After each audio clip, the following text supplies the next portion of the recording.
Halo dan selamat datang kembali di pembahasan mendalam kita. Hari ini kita mau gali ide yang mungkin kedengarannya agak aneh nih.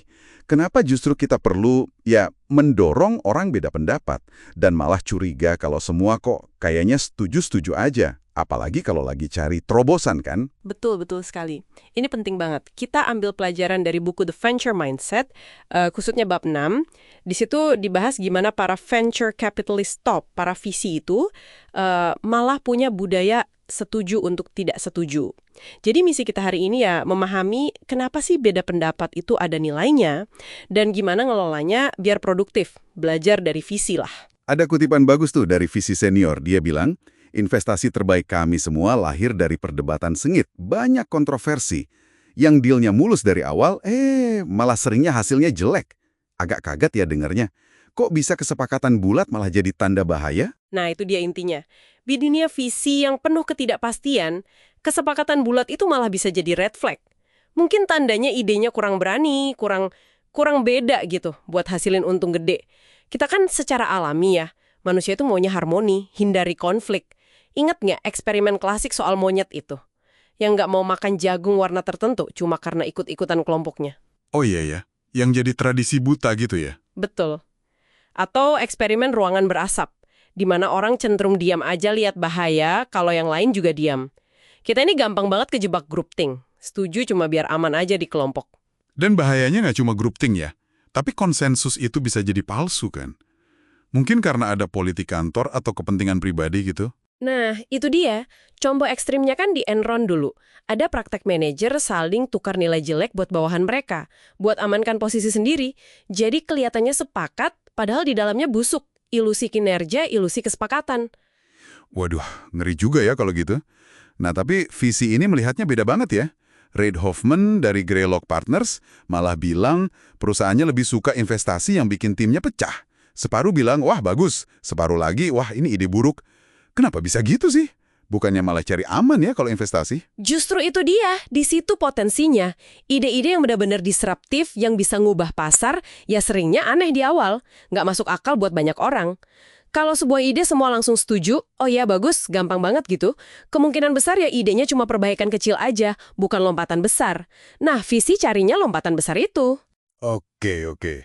Jadi perbedaan pendapat itu krusial buat gali potensi ide yang gila tapi mungkin brilian ya. Tapi gimana caranya mereka ngelola debat ini biar nggak jadi berantem nggak karuan gitu? Pasti ada metodenya dong. Tentu ada. Ada beberapa cara kunci nih. Pertama, mereka biasanya jaga tim investasinya itu kecil. Pernah dengar aturan 2 pizzanya Amazon kan? Oh, yang tim ideal tuh nggak lebih besar dari yang bisa makan 2 loyang pizza. Persis. Di tim kecil, tiap orang lebih kelihatan kontribusinya, lebih akuntabel. Susah ngumpet, kualitas diskusinya juga biasanya jadi lebih dalam. Masuk akal. Terus yang kedua, ini yang menurut saya agak radikal nih di buku itu. Model Lakerism. Debatnya boleh panas, tapi keputusan akhir investasi malah bisa di tangan satu orang aja. Partner yang bawa idenya. Gimana tuh biar nggak asal-asalan? Nah, pertanyaan bagus. Jadi di firma kayak Venrock atau TDK Ventures itu, memang nggak ada tuh komite investasi formal atau hak veto rame-rame. Partner yang bawa ide, yang champion ide itu, bisa mutusin jalan. Meskipun mayoritas partner lain bilang jangan.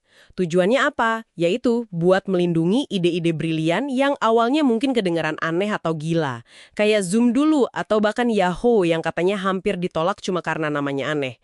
Biar ide gitu nggak mati cuma gara-gara nggak dapat suara mayoritas. Tapi tetap ada proses cek datanya kan? Nggak modal yakin aja. Oh jelas, proses due diligence tetap ketat. Riset mendalam, data, proyeksi, semua dicek. Tapi keputusan akhirnya itu ditaruh di individu yang punya keyakinan paling kuat, yang udah gali paling dalam. Ini taruhan pada keyakinan yang terinformasi. Oke, menarik banget konsepnya. Jadi, tim kecil, terus keputusan bisa di individu. Ada lagi nggak cara lainnya? Ada yang ketiga, ini juga penting banget, pakai mekanisme yang terstruktur buat nyalurin beda pendapat itu. Contoh paling terkenal mungkin prinsipnya Amazon, disagree and commit. Gak setuju, tapi tetap berkomitmen. Gimana tuh prakteknya? Terutama pas rekrutmen katanya ya. Iya, sering dipakai di situ. Mereka punya peran khusus namanya bar raiser. Orang ini tugasnya independen, sering dari tim lain. Perannya itu sengaja dibuat untuk jaga standar kualitas kandidat tetap tinggi banget. Dia didorong buat skeptis, cari kelemahan, nantang argumen. Jadi sengaja diciptakan oposisi yang konstruktif gitu ya buat memicu debat. Betul, jadi debatnya didorong secara sehat dan terstruktur. Nah, tapi ada bagian komitnya. Ini yang krusial.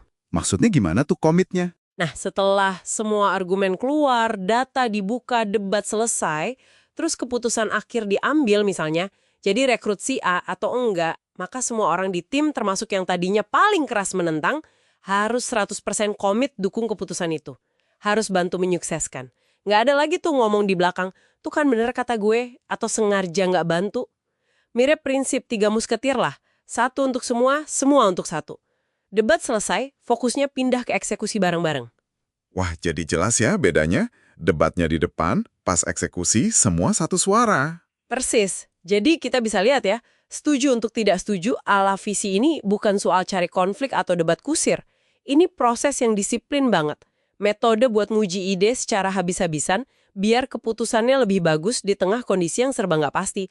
Perbedaan pendapat yang dikelola dengan benar itu jadi aset, bukan malah jadi masalah. Ini pelajaran penting banget sih. Dan relevan ya, nggak cuma buat investor Dede aja. Buat Anda yang dengerin nih, ini bisa banget diterapin di kerjaan, di tim proyek, atau bahkan pas ambil keputusan sehari-hari. Seberapa sering sih kita ya ikut arus aja biar gampang? Berani nggak kita jadi orang yang nanya pertanyaan sulit, atau kasih pandangan beda, tapi dengan cara yang baik ya, demi hasil akhir yang lebih oke, meskipun awalnya mungkin agak nggak nyaman. Iya, bener. Nah, sebagai penutup nih, buat bahan renungan Anda di rumah, coba deh pikirin satu aja konsensus atau kebenaran umum di lingkungan Anda. Bisa di kantor, di komunitas, atau di pertemanan. Sesuatu yang kayaknya udah jelas banget semua orang terima gitu aja.